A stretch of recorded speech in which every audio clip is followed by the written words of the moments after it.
रुकने पार्लिमान औरंगाबाद मजलिस इत्तेहादुल मुस्लिमीन, वो सदर महाराष्ट्र मजलिस इत्तेहादुल मुस्लिमीन,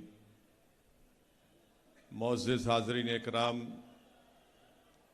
मेरी इज़्ज़तदार माँ और बहनों, मेरे गयूर नौजवान साथियों, शयनशीन पर तशरीफ़ फरमा मोहतरम जनाब फैयाज साहब, सदर मुंबई मजलिस इत्तेहादुल मुस्लिमीन, साबिक़ा रुकन असम्बली व कौमी तर्जुमान मजलिस इत्तेहादुल मुस्लिमीन जनाब वारिस पठान साहब, जनरल सेक्रेटरी महाराष्ट्र मजलिस इत्तेहादुल मुस्लिमीन मोहतरम सैयद मोइन साहब, मुमरा के मजलिस इत्तेहादुल मुस्लिमीन के सदर शादाब पठान साहब, भिवंडी के वर्किंग प्रेसिडेंट मजलिस इत्तेहादुल मुस्लिमीन शादाब उस्मानी साहब, अमूल कामले साहब, जैद शेख साहब, रबीश मोमिन साहब, अफसर मोमिन साहब, अब्दुल हसीब जामाई साहब, मोहम्मद अहमद सज्जू साहब, फैज़ खां साहब, नूरुल ऐन साहब, शहीन शाह शेख साहब, एडवोकेट साकिब अंसारी साहब। और मैं अपनी आज की इस तकरीर को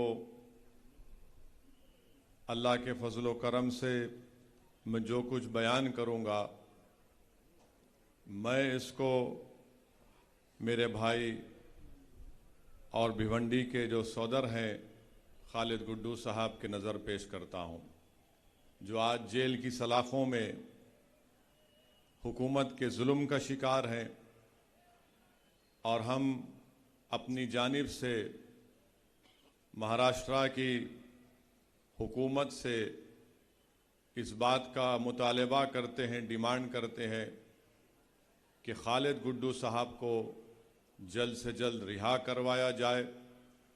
2 साल से खालिद गुड्डू को जेल में रखना ये इंसाफ की तौहीन है। हुकूमत का काम ये है कि किसी को जेल में ना रखे, बल्कि उनको जेल के बाहर लाएं। अगर उन पर कोई मुकदमात हैं तो आप चलाइए ज़रूर, मगर मेरा मानना यह है कि खालिद गुड्डू को निशाना बनाकर उनकी बढ़ती हुई मकबूलियत को रोकने के लिए इस तरह की साजिश और मंसूबा रचा गया।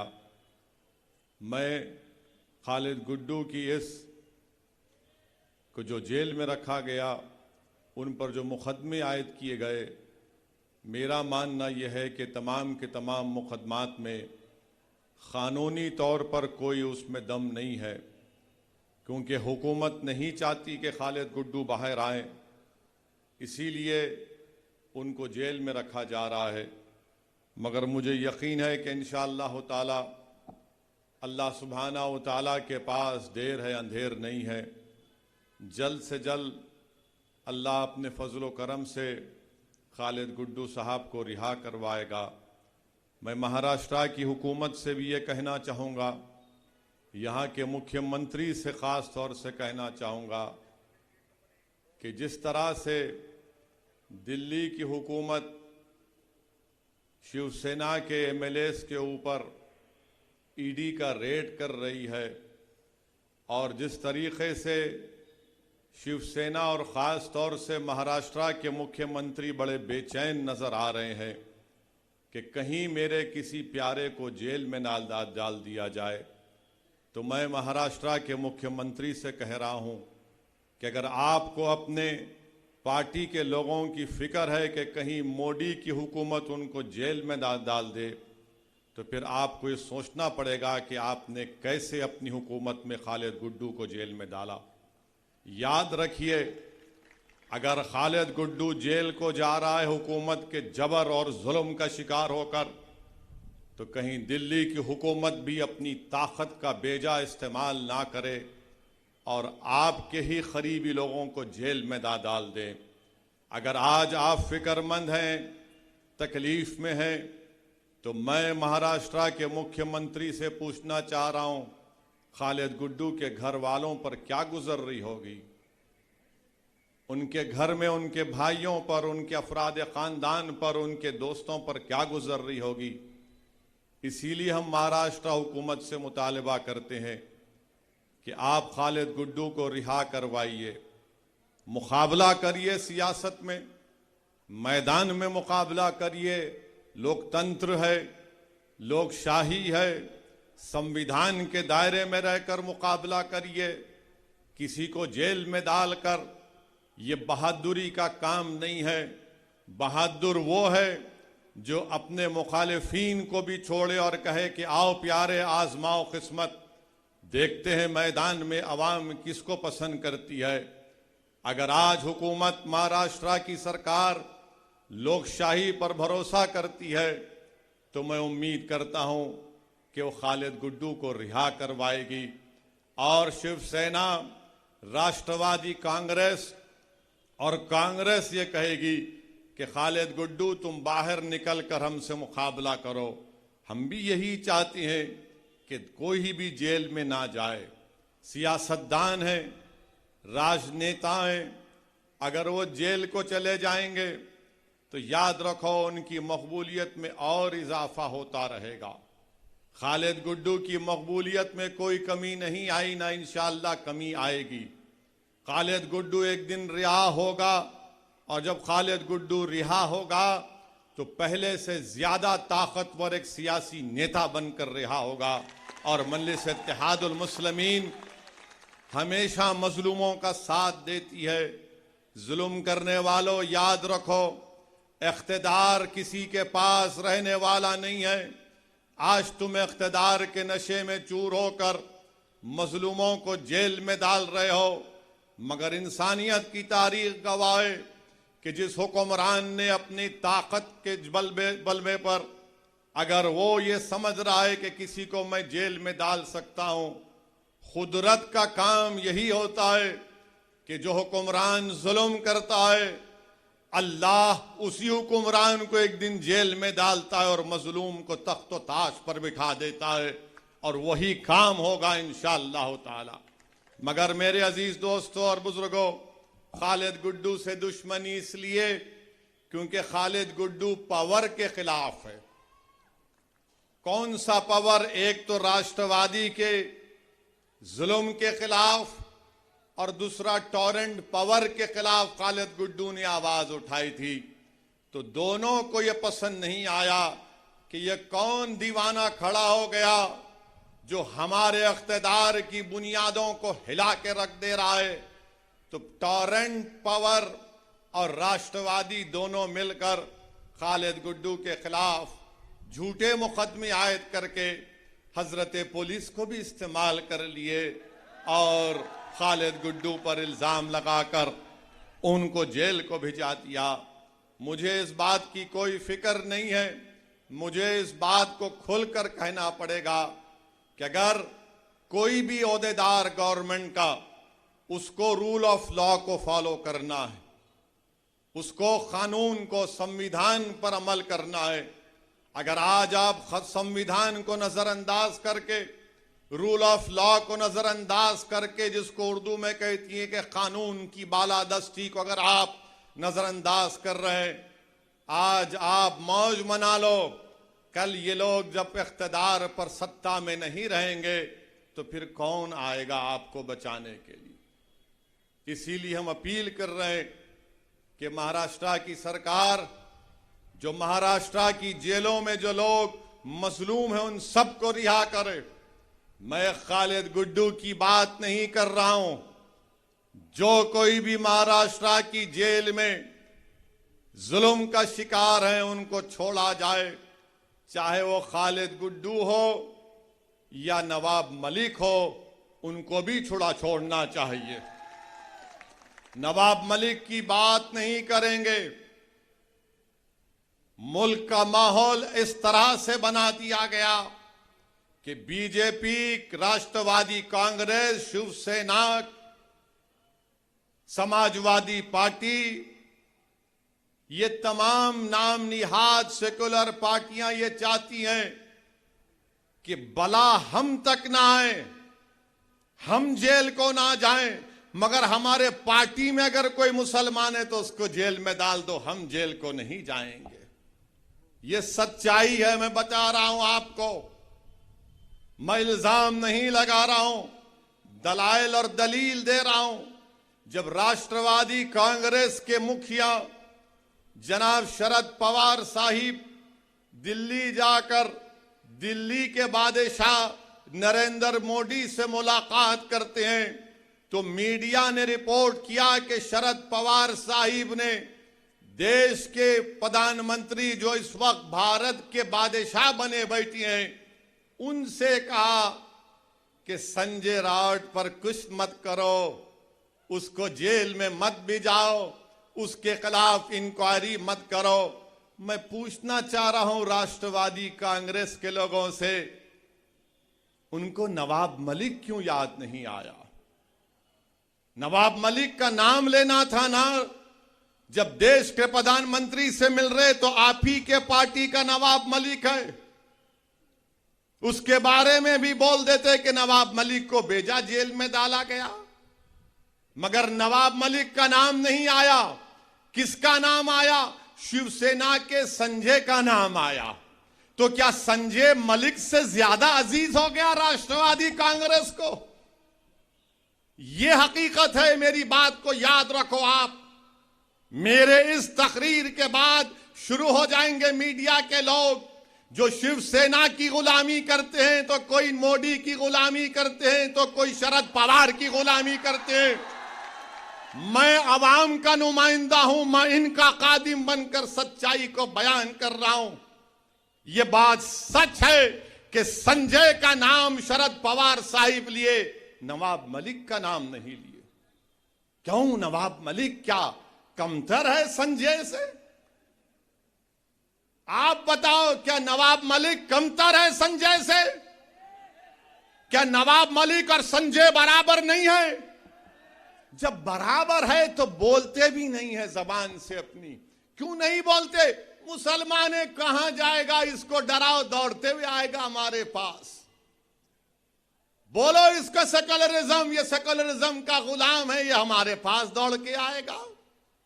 बोलो इसको गंगा जमुनी, वो बाजा बजा कर आएगा। एक मुशायरा कर दो तो वो दौड़ कर आएगा। मगर ये आपकी अहमियत है, जब चुनाव आएगा तो चुनाव में कहेंगे ए ओवैसी की बात का यकीन मत करो, मोदी को रोकना है, शिवसेना को रोकना है। जब महाराष्ट्र के विधानसभा चल रहे थे, इसी जगह पर मैं आया था, इसी विधानसभा में भिवंडी के, मैंने आपसे अपील की थी कि यहां से खालिद गुड्डू को कामयाब करिए। मैं आपका शुक्रिया अदा भी करने आया हूं कि आपने अपनी दुआओं से मजलिस इत्तेहाद और मुस्लिमीन के उम्मीदवार खालिद गुड्डू को 44,000 वोट से नवाजा। मैं आपको दिल की गहराइयों से सलाम करता हूं। मगर उस वक्त आपको याद होगा, यही राष्ट्रवादी के लोग, कांग्रेस के लोग कह रहे थे ओवैसी को वोट मत दो, भाजपा और शिवसेना को रोकना है। और जब चुनाव हो गए तो राष्ट्रवादी और कांग्रेस ने शिवसेना से मिलकर निकाह किया। निकाह किया। अब ये 1, 2, 3 में दूल्हा कौन है मुझे नहीं मालूम, मगर एक सदाबहार दूल्हा आपके सामने खड़ा हुआ है।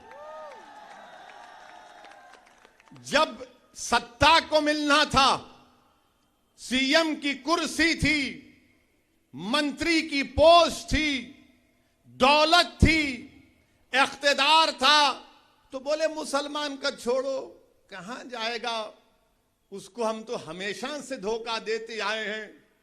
हमने भिवंडी में फसाद करवाया, भिवंडी में मरवाया, इंक्वायरी कमीशन की रिपोर्ट भी आई, मुसलमान भूल जाता है।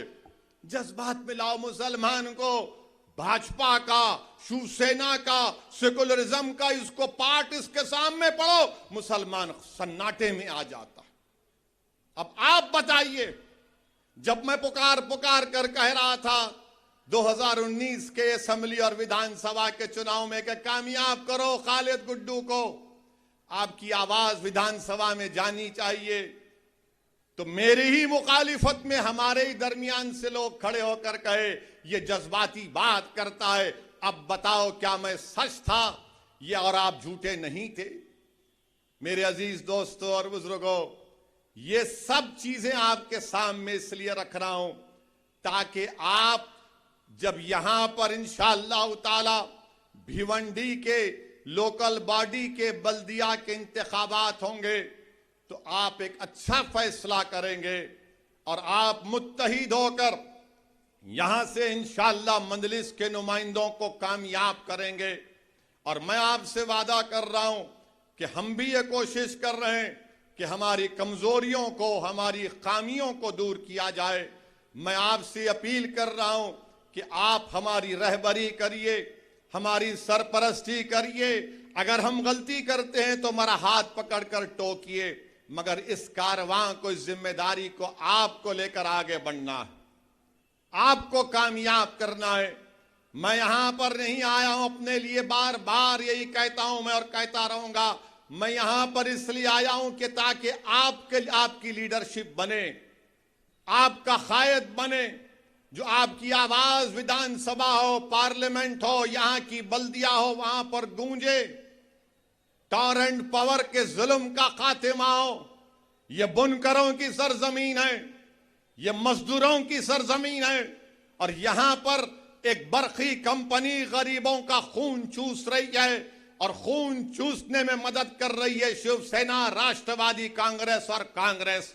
आखिर क्या बात है कि सिर्फ यहां पर कितने वो कोणार्क विकास अघाड़ी के सिर्फ 4 नगर सेवक है और उनका महापौर बन जाता है, सिर्फ 4 उनके। और फिर इसमें कांग्रेस भी और शिवसेना भी, बीजेपी भी इनकी मदद करते हैं। क्या बात है, ये आपके रिश्तेदार हैं क्या? 4 इनके, 47 कांग्रेस के, भाजपा की 18। क्या बैठ के बिरयानी खा लिए तुम लोग? पूरा भिवंडी को लूट लिए। 850 करोड़ का बजट कहां इस्तेमाल हुआ? जब ये सवाल हम करते हैं 850 करोड़ कहां गए, तो कल आप देखेंगे सुबह से ये रात भर नहीं सोएंगे मेरी तकरीर सुन के, करवटें बदलते रहेंगे। कैसा बोला, कैसा बोला, ये बोला, वो बोला। अरे बोलेंगे बाबा, तुम्हारे बाप को भी बोलेंगे, तुमको भी बोलेंगे, और जब तक अल्लाह जिंदा रखेगा बोलते रहेंगे। अब सुबह से शुरू हो जाएंगे, ये भड़काऊ भाषण दिया, ये ऐसा बोला, वो उस समुदाय के खिलाफ बोला। अरे बाबू, कभी तकरीर सीखना है ना संविधान के दायरे में रहकर, तो आओ मैं तुमको समझाता हूं कैसे तकरीर करना चाहिए। मगर कल से शुरू कर देंगे, 10 बजे से मीडिया को फोन आएगा, ए वो क्लिप चला ना ओवैसी की, ए उसने ऐसा बोला था, तू चलाया क्यों नहीं? ए कल रात में वारिस को बुलाकर बिठा के इसको पूछ जरा। कितनों को बिठा के पूछेंगे, कुछ भी निकलने वाला नहीं है इसमें से। जो बात सच्ची होती है वो कड़वी होती है। कड़वी उन लोगों के लिए होती है जो जुल्म करते हैं, और जो बात सच्ची होती है वो आवाम के दिलों को छू जाती है और दिलों में समा जाती है। इसीलिए मजलिस इत्तेहादुल मुस्लिमीन से मुखालिफत। 850 करोड़ का बजट, और अस्पताल जैसा भी कहा गया कि वेंटिलेटर पर है। 850 करोड़ कहां गए? कैसे अस्पताल नहीं अच्छा हुआ? किसके जेब में गए? आप अंदाजा लगाइए, 850 करोड़ का बजट अगर अस्पताल की अच्छाई के लिए, डेवलपमेंट के लिए इस्तेमाल होता तो गरीबों को इससे फायदा पहुंचता भिवंडी की। मगर इनको ये चाहते हैं कि नहीं नहीं, गारत का गड़ा है, इनका भरता नहीं है। 850 करोड़ मेरे को कितना, तेरे को कितना? अरे क्या ये खाजा का लंगर है, लूट के लेके जाएंगे तुम लोग? ऐसा लगता कि पूरे डाकू एक हो गए, ये मेरा हिस्सा, ये तेरा हिस्सा, ये मेरा हिस्सा। और इसी हिस्सेदारी में आपको अपना हिस्सा नहीं मिलता है। इसीलिए मैं आपसे अपील कर रहा हूं कि आने वाले बल्दिया के इंतखाबात में आप मुत्तहिद होकर मजलिस इत्तेहादुल मुस्लिमीन के उम्मीदवारों को कामयाब करिए। मेरी आपसे अपील है कि आपकी आवाज भिवंडी की बल्दिया में गूंजनी चाहिए, आपके मसाइल का हल मिलना चाहिए। और जिस तरीके से आपने अल्हम्दुलिल्लाह 44,000 वोट खालिद गुड्डू को दिए, मुझे यकीन है कि आने वाले बल्दिया के इंतखाबात में आप मुत्तहिदा तौर पर मजलिस के उम्मीदवारों को कामयाब और कामरान करेंगे। मेरे अजीज दोस्तों और बुजुर्गों, मैं आपसे अपील कर रहा था, बता रहा था कि मुल्क में जो हालात हैं वो आप सब जानते हैं, मुझसे बेहतर आप जानते हैं। आज प्रधानमंत्री, देश के वजीर आजम, दिल्ली के बादशाह अपनी हुकूमत के 8 साल के मुकम्मल होने पर बड़े बड़े बातें आज किए हैं। मैं देश के प्रधानमंत्री से इतना पूछना चाहता हूं, देश के प्रधानमंत्री, आखिर ये क्या बात है कि 1 लीटर दूध और 1 डबल रोटी का लोफ पैकेट एक ही कीमत में क्यों मिल रहे हैं प्रधानमंत्री? 1 लीटर दूध और 1 डबल रोटी का पैकेट। तो बीजेपी वाले बोलेंगे क्या बोलता है ना, क्या बोल रहा है, दूध भी खरीद ले, डबल रोटी खा ले, पेट भर जाएगा। अरे आप बताइए, महंगाई, कभी इतनी महंगाई भारत में कभी नहीं हुई थी, और आज 8 साल देश के प्रधानमंत्री अपनी हुकूमत के मना रहे हैं। महंगाई, इन्फ्लेशन सबसे हाईएस्ट है।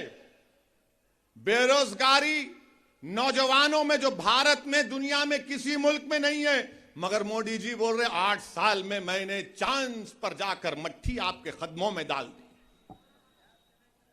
आपको देश के प्रधानमंत्री बोल रहे हैं कि 8 साल में बहुत बड़ा काम करती है।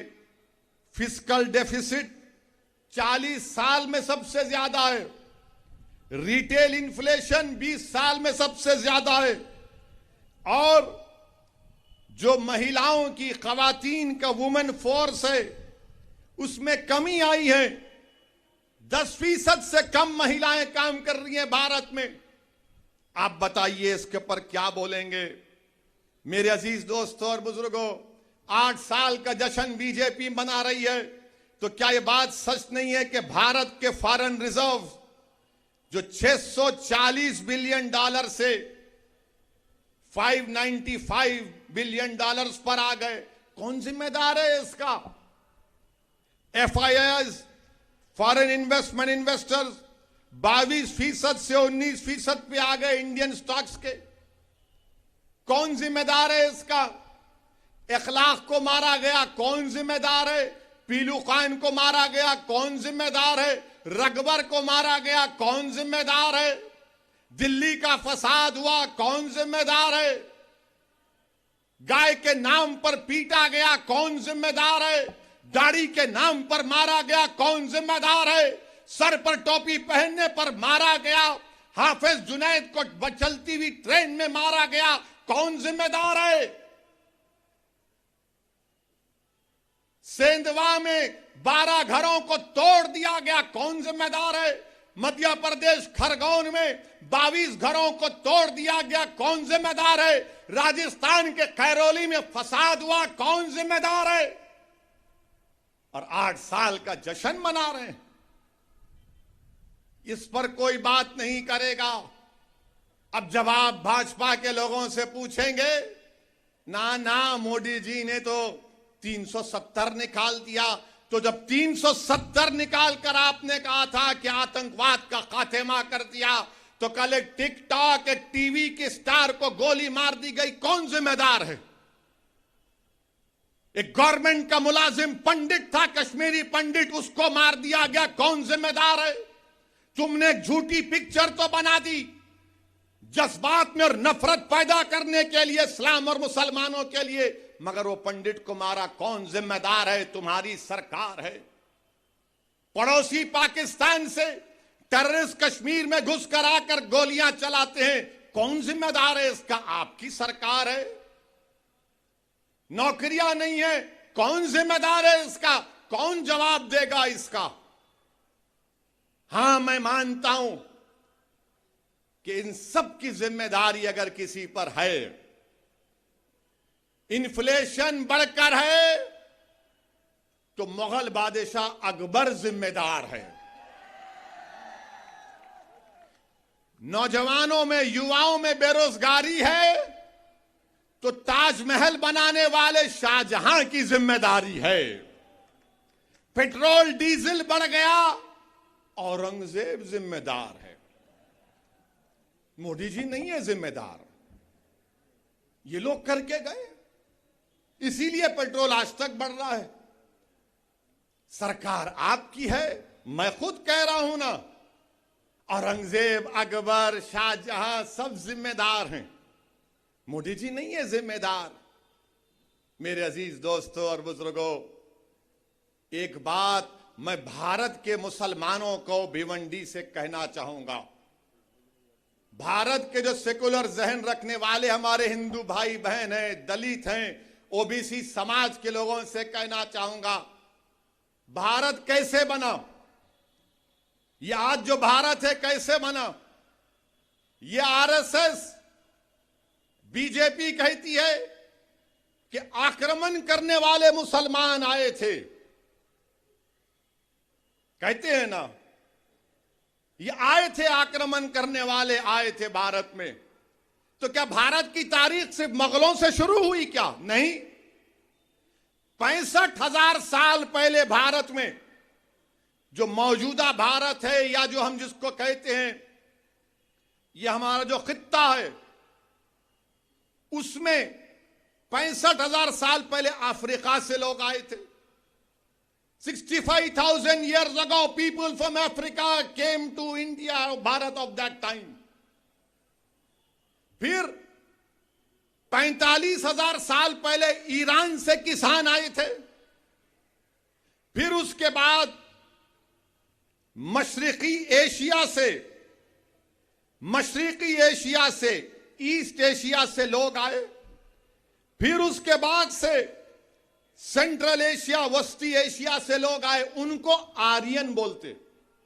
तो 4 किस्म का माइग्रेशन हुआ, अफ्रीका से, ईरान से, और तीसरा हुआ मशरिकी एशिया से, जिसको स्टेप्स पेस्टोरलिस कहते हैं, और चौथा वस्ती एशिया से, जिनको आर्यन कहते हैं। ये 4 आए तो भारत बना। अब भारत किसका है मालूम आपको? मेरा भी नहीं है भारत, ना उद्धव ठाकरे का भी है, ना ओवैसी का है, ना मोदी का है, ना शाह का है। भारत अगर किसी का है तो द्रविडियन का है और आदिवासियों का है। द्रविडियन और आदिवासियों का है। मीडिया वालों, तुमको मसाला दे रहा हूं, मगर याद रखो, अगर तुम चलाओगे तो फंस जाओगे। चलाओ, मेरे को कोई बात नहीं है, क्योंकि दूल्हे का नाम लेकर ही तो नाम चलता है। चलाओ। तो 4 लोग आए थे, माइग्रेशन हुआ। ये मुसद्दिका आपसे कह रहा हूं, मगर बीजेपी आरएसएस का मुगल आए। अबे अफ्रीका से भी तो आए थे, ईरान से भी आए थे, सेंट्रल एशिया से भी आए थे, ईस्ट एशिया से भी आए थे। ये सब मिले तो भारत बना। मगर आदिवासी यहां का है, द्रविडियन यहां का है। ये आर्यंस आए थे 4000 साल पहले। अच्छा, अब हैरत की बात यह है कि जब मैं ज्ञानवापी मस्जिद के बारे में कहा कि बाबरी मस्जिद की तरह इसको छीनने की कोशिश की जा रही है, तो सोशल मीडिया पर संघ परिवार के लोगों ने कह दिया, ओवैसी तो इसके पूर्वज ब्राह्मण थे। मेरे बाबा का नाम सुल्तान सलाहुद्दीन ओवैसी, दादा का नाम अब्दुल वाहिद ओवैसी, दादा के बाबा का नाम इस्माइल ओवैसी, और भी जा सकता हूं। नहीं, ये ब्राह्मण थे। अच्छा, अब इसका जवाब यहीं पर देता हूं भिवंडी में। सुनो, आप मुंह नहीं लगना मेरे, तुम याद रखो, मैं उन पागलों की तरह नहीं हूं, थम्स अप नहीं हूं, दलाइल देकर बात करता हूं। अब सुनो, मेरा ताल्लुक किससे? मेरा ताल्लुक बाबा आदम से है।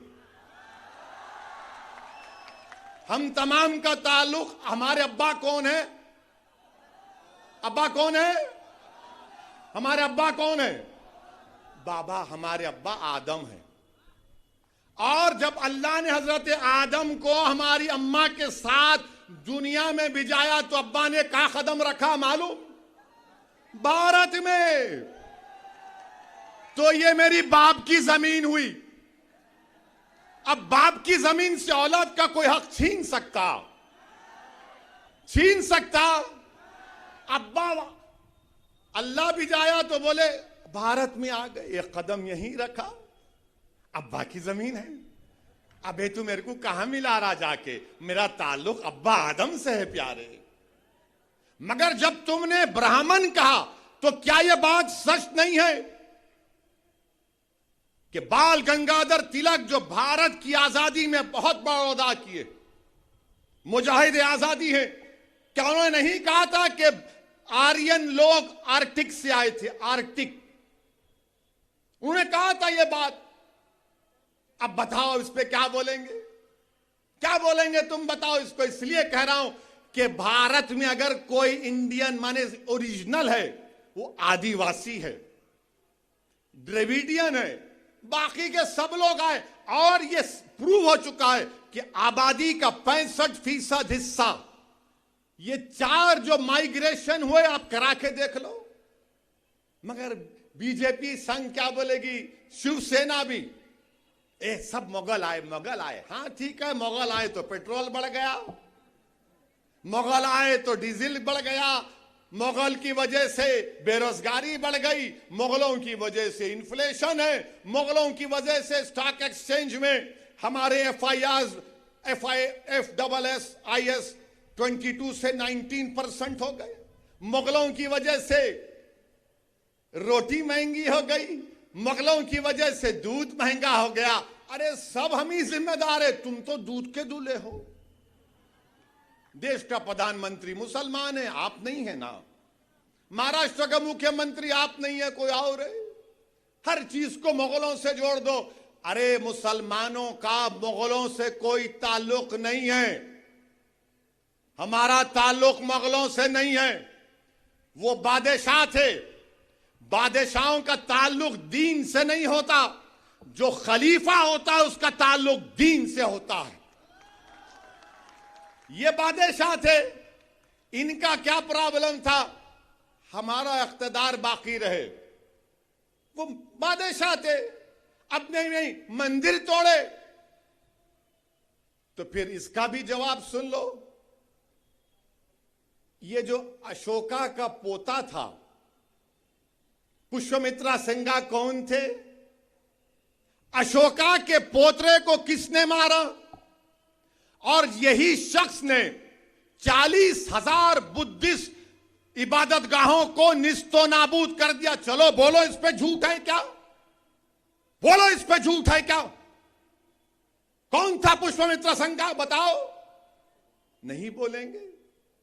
अब जब सुनेंगे तो खामोश हो जाएंगे।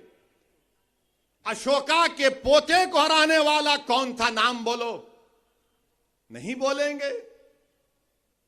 ये आपको समझना है। अब बात करे कि बोलेंगे इन्हों करे। अच्छा फिर क्या जेन्स का इख्तिदार नहीं था भारत में? क्या शैवाइट्स और विष्णुवाइट्स में तसादुम नहीं हुआ? क्या तुम तारीख तोड़ मोड़ के पेश कर रहे हो? अरे उन जाहिलों के सामने अपनी जहालत दिखाना असदुद्दीन ओवैसी के सामने जहालत मत दिखाओ, तुमको आईना दिखा दूंगा मैं, याद रखो।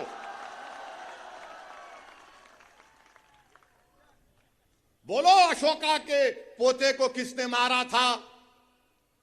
कौन मारा था अशोका के बेटे को? बोलो। नहीं बोलेंगे, सांप सूंघ जाएगा इनको। बोलेंगे नहीं मुगल मुगल। अबे रात में मुगल, दिन में मुगल, बैतुल खला में मुगल। कभी निकलो तारीख से। तारीख यह है भारत की कि 65,000 साल पहले अफ्रीका से लोग आए थे भारत में। आर्यन। आर्यन तो 4,000 साल का मामला है। और फिर बोलते नहीं ये अनटचेबिलिटी जो है ये मुगलों ने शुरू की। झूठ। सच क्या है? सच ये है कि बाबा साहिब अंबेडकर ने कहा कि 400 AD यानी हजरत ईसा के इस दुनिया से उठाने जाने के बाद 400 AD में ये अनटचेबिलिटी शुरू की गई। ये बाबा साहिब अंबेडकर ने लिखा। ह्यून सैंग एक ट्रैवलर है, उसकी किताब पढ़ो। ये संगी नहीं पढ़ते। काली मुगल मुगल मुगल। बोलो कौन क्या बाबा साहिब अंबेडकर ने नहीं कहा था? उस पर बात नहीं करेंगे। और बोलेंगे तुम लोग मंदिरों को तोड़ दिए, तो क्या स्वामी विवेकानंदा ने अपनी किताब में नहीं लिखा कि जगन्नाथ की मंदिर बुद्धिस्ट इबादत गाह पर बनाई गई? बोलो मुझ पर इल्जाम लगाने वालों, बोलो। ओवैसी को जान की धमकी देना, ओवैसी को गाली देना, दिन रात मेरे नाम का वजीफा पढ़ना। मैं जो मसाइल को आज उठा रहा हूं, तुम जवाब दो उसका। अगर तुम 700-600 साल की तारीख की बात करोगे, मैं 65,000 साल की तारीख की बात करने को तैयार हूं। आओ बैठेंगे, बात करेंगे। अब बोलेंगे ए क्या बोलता है? तेरे घर में खोदेंगे। किसी ने मुझे फोन करके कहा कि आपके घर में खोदेंगे। मैंने कहा मेरे घर में तुम खोद नहीं सकते। बोले कैसे नहीं खोद सकते? मिला मेरा घर है, कोई आंख उठाकर नहीं देख सकता, याद रखो। खोदेंगे। अब बोल रहे हैं ताजमहल के नीचे, उसके तहखाने में क्या है देखेंगे। अब तो बोल रहे कि आगरा के किले में जो मस्जिद है उसके नीचे खोदेंगे। मेरे को लगता है बीजेपी आरएसएस वाले, जरा कान खोल के सुनो आप, किसी को बोलना नहीं बात मेरी,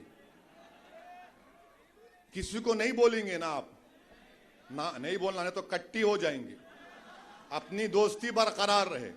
तो इसलिए खोद रहे वो लोग कि देश के प्रधानमंत्री की डिग्री तलाश कर रहे। कहां है, कहां है, कहां है?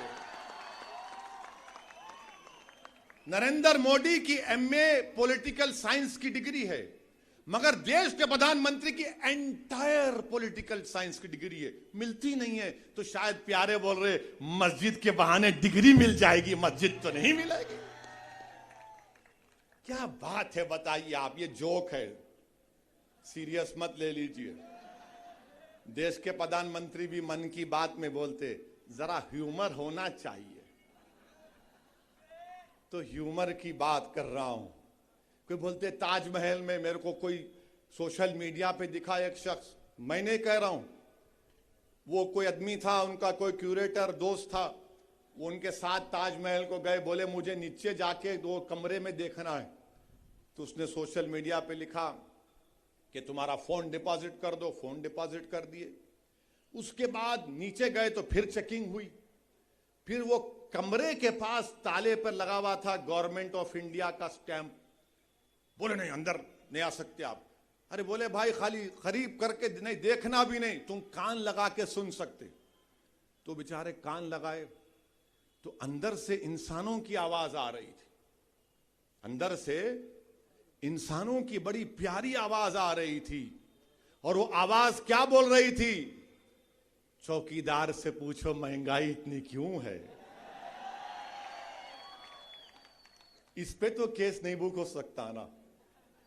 जाओ बुक कर लो शाहजहां पे, मुमताज पे, मुझे क्या करना है? मैं सोशल मीडिया पे पढ़ के कह रहा हूं, उसको बुक करो आप। मगर मेरे अजीज दोस्तों और बुजुर्गों, मुल्क की हालात आपको ये बता रहे हैं कि नफरत और बीजेपी और संघ परिवार मिलकर भारत के मुसलमानों के खिलाफ एक ऐलान जंग कर चुके हैं, ऐलान जंग कर चुके हैं और हमारी हर तहजीब की हर निशानी को मिटाना चाहते हैं, हर चीज को मिटा देना चाहते हैं। हलाल गोश्त देश के लिए खतरा, हिजाब देश के लिए खतरा, दाढ़ी देश के लिए खतरा, टोपी देश के लिए खतरा, मस्जिदें देश के लिए खतरा, मस्जिद की मीनारें देश के लिए खतरा, मस्जिद की अज़ान की आवाज देश के लिए खतरा, सब चीज खतरा है देश के लिए।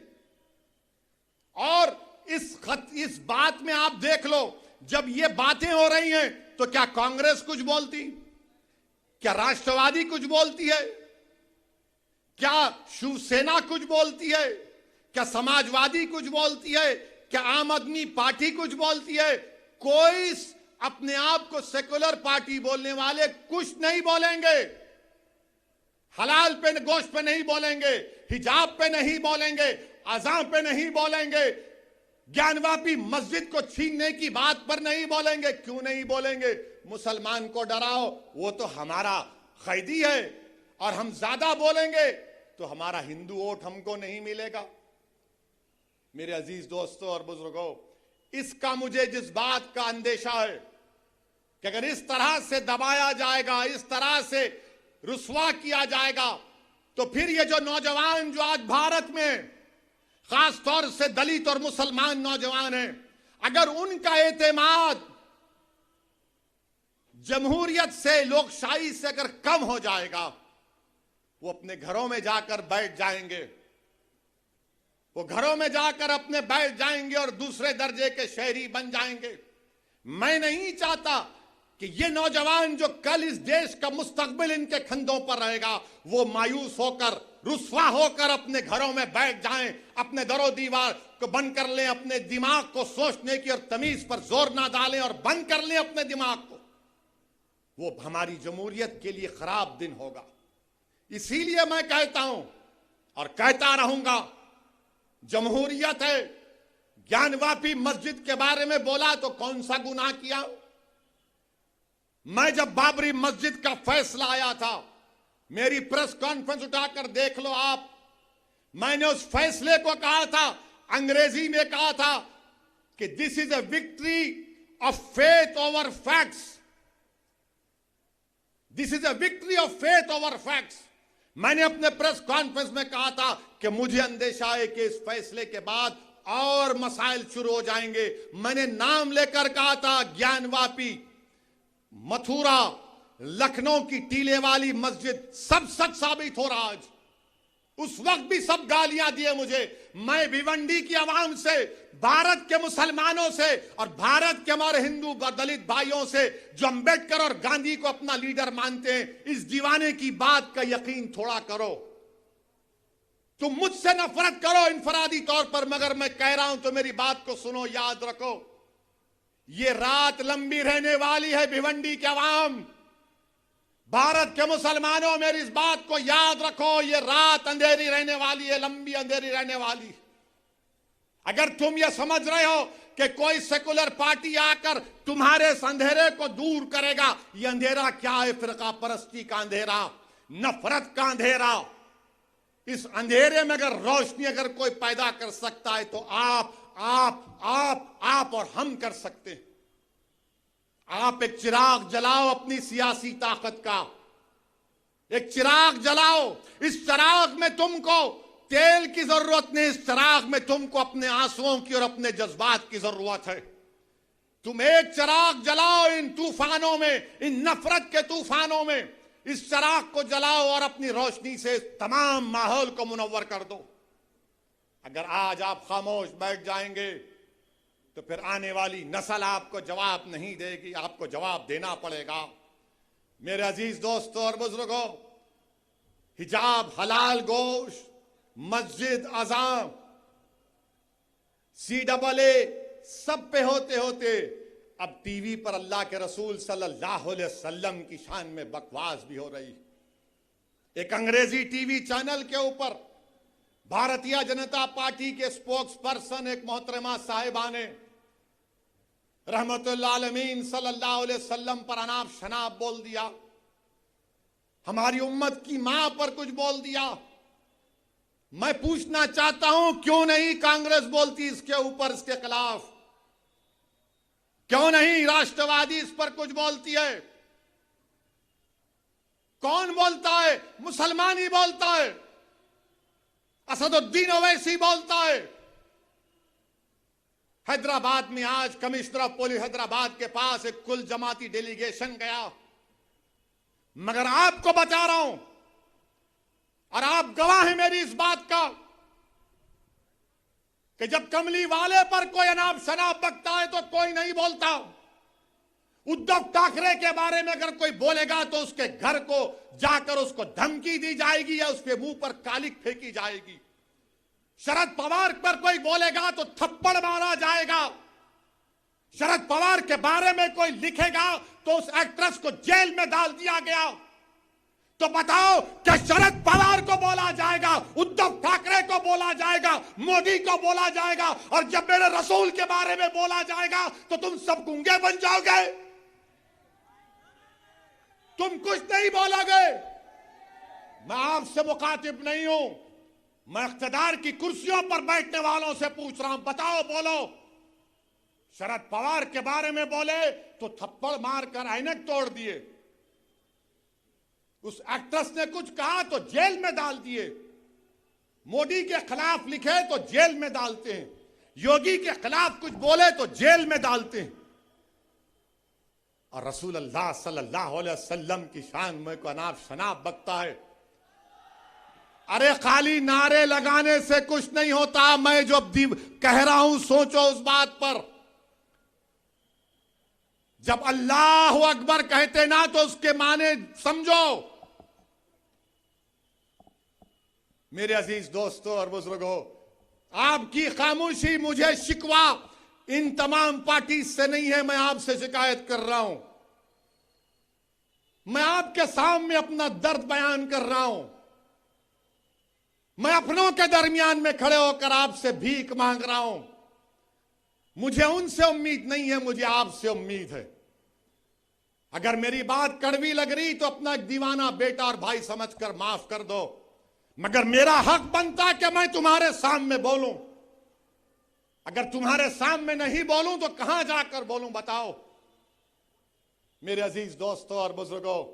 इसीलिए आपको अपनी एक सियासी ताकत को मजबूत करना, चाहे जिले सतह पर हो, बल्दिया का इलेक्शन हो, जिला परिषद का इलेक्शन हो, असेंबली का हो, पार्लियामेंट का हो, आपको अपनी आवाज उठानी चाहिए, नुमाइंदा होना चाहिए। मत जाओ इन लोगों की बातों में कि ओवैसी खड़ा होगा तो उन्हों जीत जाएंगे। अरे जब मैं नहीं भी खड़ा हो रहा हूं तो जीत रहे ना। मुबारकपुर से ताल्लुक रखने वाले कितने यहां पर बताओ, हाथ उठाओ। मुबारकपुर से कितने लोग हैं कि जा मैं तो नहीं इलेक्शन आए, नहीं ओवैसी बोलता अच्छा भाई, मगर अब क्या करेंगे। आप याद रखो, आप हुकूमतों को नहीं बदल सकते, आप अपने नुमाइंदों को कामयाब कर सकते हैं। आपको अपने नुमाइंदों को कामयाब करना है। और हम भारत के प्रधानमंत्री से अपील कर रहे हैं, रिक्वेस्ट कर रहे हैं कि देश के प्रधानमंत्री आप अपने नेशनल स्पोक्स पर्सन के खिलाफ एक्शन लीजिए। अगर आप सबका साथ, सबका विकास, सबका विश्वास की बात करते हैं, आप हमारे खिलाफ रहिए, मगर इतना नफरत मत करिए कि जिसके नाम का सदका हम कहते हैं आप उनके नाम के बारे में अनाप शनाप बक दें। जिसके नाम का हम सदका कहते हैं, देश के प्रधानमंत्री हम आपसे अपील कर रहे हैं कि अल्लाह के रसूल सल्लल्लाहु अलैहि वसल्लम के बारे में आपके स्पोक्स पर्सन ने जो अनाप शनाप बका, आप मुसलमानों के भी प्रधानमंत्री हैं, आप देश के प्रधानमंत्री हैं, आप बता दो ये चीज गलत है, उसको रोको, आप केस बुक करो। देश के प्रधानमंत्री को यह काम करना चाहिए। करेंगे नहीं करेंगे मुझे नहीं मालूम, मगर मुझे यकीन है कि जिसने भी इस तरह की अनाप शनाप बकाए उसको उसका सियासी चराग उठता जाएगा, उसको सिक्योरिटी मिलेगी, उसको बड़े बड़े ओहदे दिए जाएंगे। मगर हम देश के प्रधानमंत्री से अपील कर रहे हैं, ये जो अपने आप को सेक्युलर पार्टी कहते हैं, शरद पवार साहब आपको बोलना चाहिए। आपके बारे में कोई बोला तो थप्पड़ मार देंगे। उद्धव ठाकरे आपको बोलना चाहिए। मुखालिफत करो आप, मंजलिस की कोई एतराज नहीं है, मगर हर चीज की एक हद होती है। किसी को इस बात की इजाजत नहीं है कि आप किसी भी मजहब के बारे में, उनके बड़े बड़े लोगों के बारे में आप अनाप शनाप बक दें। मुझे भी इख्तलाफ है बीजेपी से, शिवसेना से रहेगा जिंदगी भर। मेरे अजीज दोस्तों और बुजुर्गों, मैं आपसे अपील कर रहा हूं कि मुत्तहिद रहिए, और बीजेपी से अपील कर रहे हैं कि ये आप नेशनलिज्म का, भारत से मोहब्बत का दर्स हमको मत दो आप। हम वो लोग हैं जो हमारे बुजुर्ग जेल में थे, एक खत भी हमारे बुजुर्गों ने अंग्रेजों से माफी का नहीं लिखा। क्या अल्लामा फजले खैराबादी ने काला पानी की सजा में को अंग्रेजों को खत लिखा? फांसी पर चढ़ गए मोदी जी, अंग्रेजों के खिलाफ माफी नहीं मांगी, पेंशन नहीं लिया अंग्रेजों के खिलाफ, अंग्रेजों से अंग्रेज का घर नहीं लिए। हमने कहा यही हमारा भारत, हमारा घर है, लड़ेंगे, अंग्रेजों को भगाएंगे या फिर अपनी जान को कुर्बान कर देंगे। और जिस शख्स का तुम जश्न मना रहे हो, क्या उसका नाम महात्मा गांधी के कपूर इंक्वायरी कमीशन में नहीं आया, जो महात्मा गांधी के कत्ल में कॉन्स्पिरेटर है? सोचो, अगर गांधी से मोहब्बत है तो जबान पर गोडसे और गांधी के कातिलों का नाम नहीं आना चाहिए। मेरे अजीज दोस्तों और बुजुर्गों, आपका बेहद शुक्रिया कि आप तशरीफ लाए, और आपसे अपील करता हूं कि अपनी दुआओं में खालिद गुड्डू के लिए और नवाब मलिक के लिए दुआ करिए। अस्सलाम वालेकुम व रहमतुल्लाहि व बरकातुहू। ताज्या बातम्यांसाठी आमच्या लोकशाही न्यूज चॅनलला सबस्क्राइब करा आणि हो, बेल आयकॉनवर क्लिक करायला विसरू नका।